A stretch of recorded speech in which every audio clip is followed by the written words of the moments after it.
Thank you, Leslie.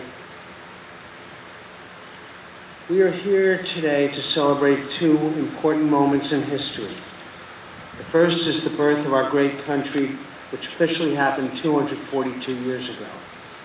The second will happen in just a few minutes when your 67 people from 35 different countries, become our newest citizens.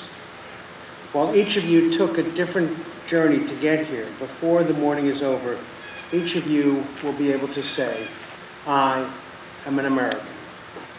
And there's no place that I would rather be than here today, celebrating all of you. And no better place to be than the oldest continuous swearing-in ceremony outside of any courthouse, almost 56 years. So I'm honored to be the first to welcome you, Nita from Bhutan, and Carla from El Salvador, and Sami from Iraq, and Joseph from Romania, and the rest of you. More than 100 years ago, my grandfather, Abraham Tuchinski, arrived from Ukraine to America on a steamship called the SS Belgravia. He spoke no English. Young Abraham arrived at Ellis Island and took the same oath of citizenship that you will take in just a little while. Abraham and his family moved to Brooklyn, and he studied hard. 14 years later, he attended the City College of New York, where, among other things, he was captain of the basketball team in 1918. When the crowd cheered, it was easier to chant, "Go Tisch," than "Go Tuchinski." Well, the Tisch nickname stuck, and it became our family name. Because Abraham could shoot hoops, I stand before you as Andrew Tisch and not Andrew Tuchinski. We gather at a time when some Americans are questioning the value of immigration and immigrants. This isn't the first time that our nation finds itself at the same crossroads. While America is a nation of immigrants, we have a long and troubling history of barricading the doors to new arrivals. Fortunately, we have an even longer and more glorious history of tearing down those barricades, because the truth is that we need and we want immigrants. You make America bigger.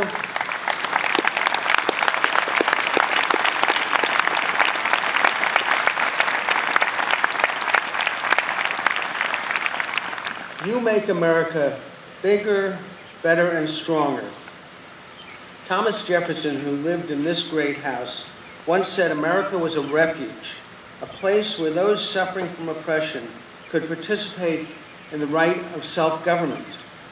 Soon, you too will have that privilege, joining us as citizens, as brothers and sisters, under one flag. Over the last couple of years, I've been keenly focused on the topic of immigration. With my co-worker and friend Mary Skafidas, who is with us on stage today, we just published a book called Journeys: An American Story. It features a collection of essays on the American immigration experience. It's as diverse as this country. Now, many people refer to our country as a melting pot, a soup of many different ingredients combined and homogenized to create a certain desirable flavor. We see America a little bit differently. We see it as a mosaic with tiles of many different colors, shapes, sizes, and textures.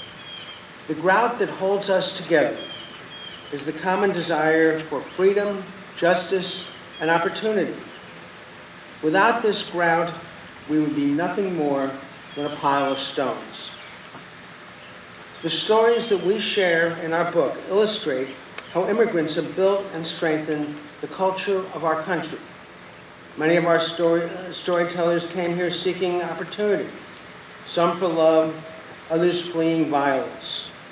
We talk about a young man named Ahmed, who told us of escaping Somalia in the early 1990s.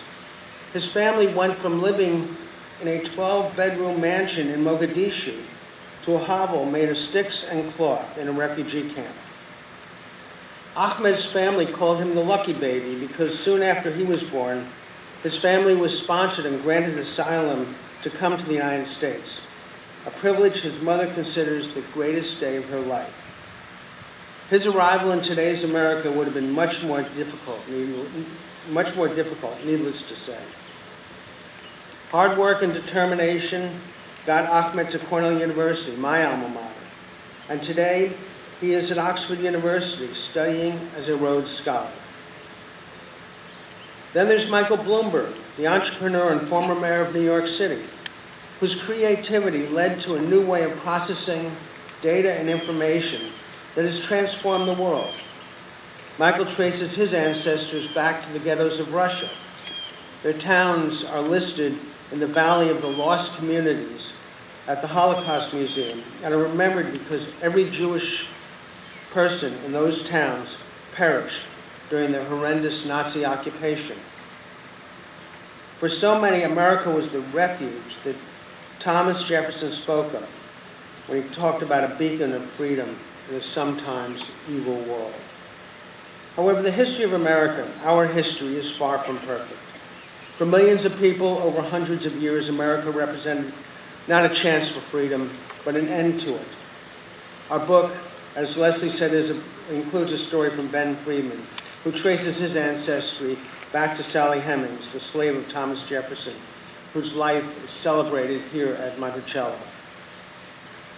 Another essayist, Cory Booker, senator from New Jersey, tells us that as a boy, he came to know his family's journey to this land wasn't in any way similar to the Pilgrims. He knew of no courageous explorers, no people seeking religious freedom, no escape from persecution or famine. His ancestry came from slavery and generations of unimaginable suffering and subjugation. Yet Senator Booker grew up with grandparents and parents who loved this country, who saw connections between their struggles and the heroic aspirations of the early colonists and the freedom fighters, of the abolitionists and suffragettes, as well as the refugees and immigrants who made America march, stumble, stride, and jump forward. The journey to America is only the beginning of the challenge.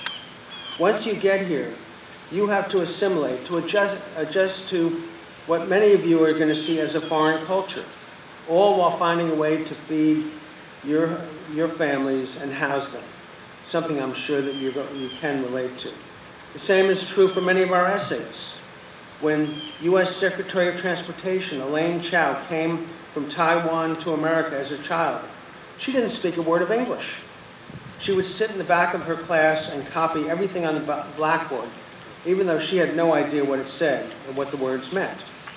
Each night, her father would translate the day's lessons for her. That's how she learned how to speak English.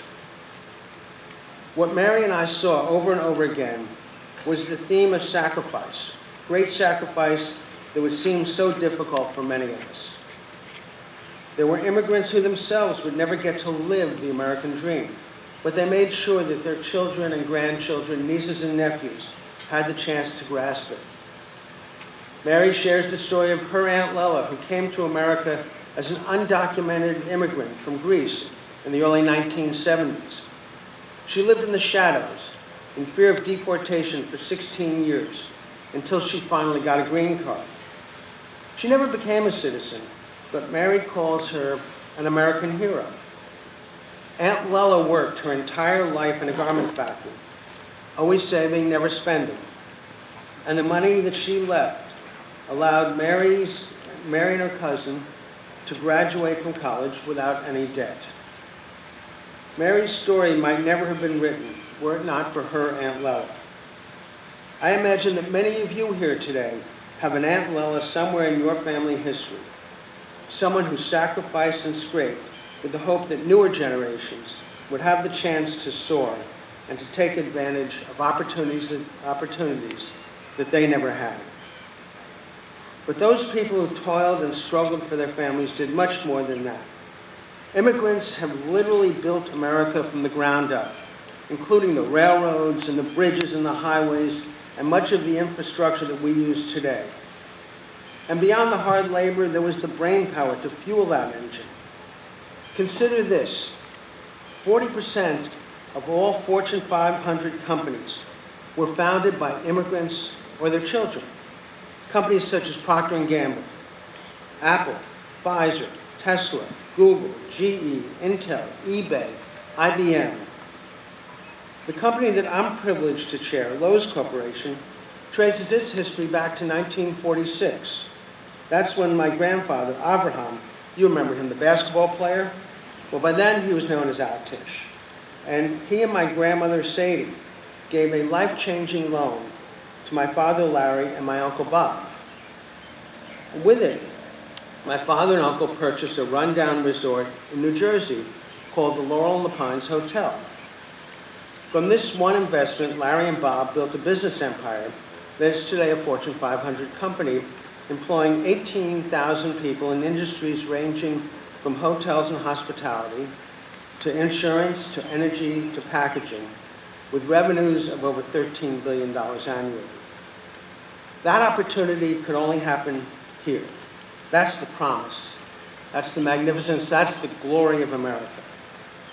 Immigrants creating economic benefits and leaving their marks on our collective culture through customs, food, language, art, and history. Each new group adding more stones to our national mosaic for future generations to cherish.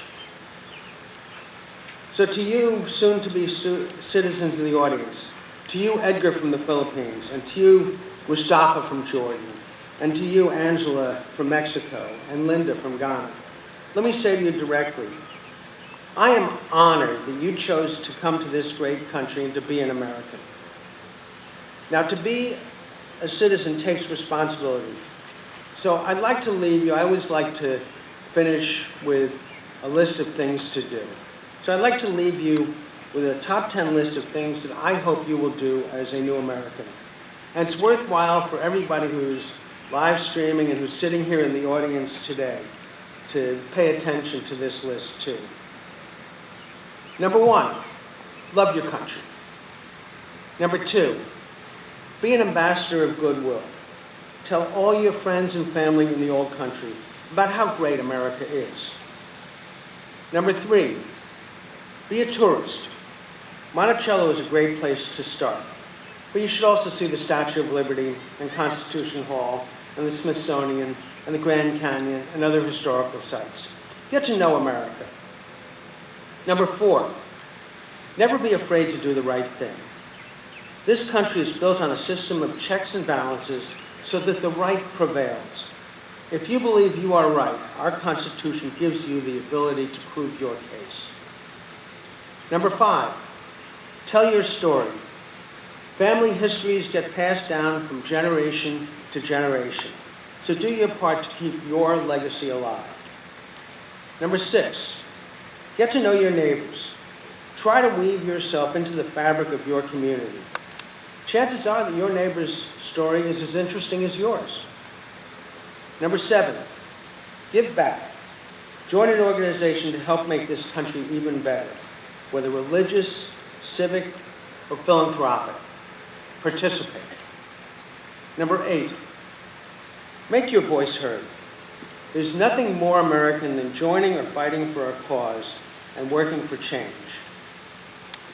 Number 9, demand excellence from your government. Hold your government officials to high standards and demand that they work together smartly and responsibly. But take a moment to thank a member of the military, a police officer, a teacher, or other civil servants who protect us and enrich our lives in so many ways. And number 10, it's the last one and it's the most important. The most sacred principle in our democracy is one person, one vote. So never forget to do your civic duty and always vote.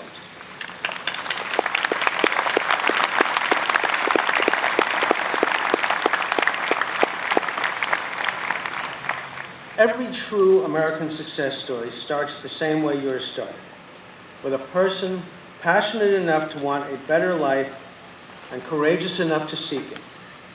So to you, America's next generation of entrepreneurs, builders, teachers, doctors, artists, or basketball players, congratulations. I hope you will do great things and add to the richness that is the great mosaic of the United States of America, the United Peoples of America. Thank you very much.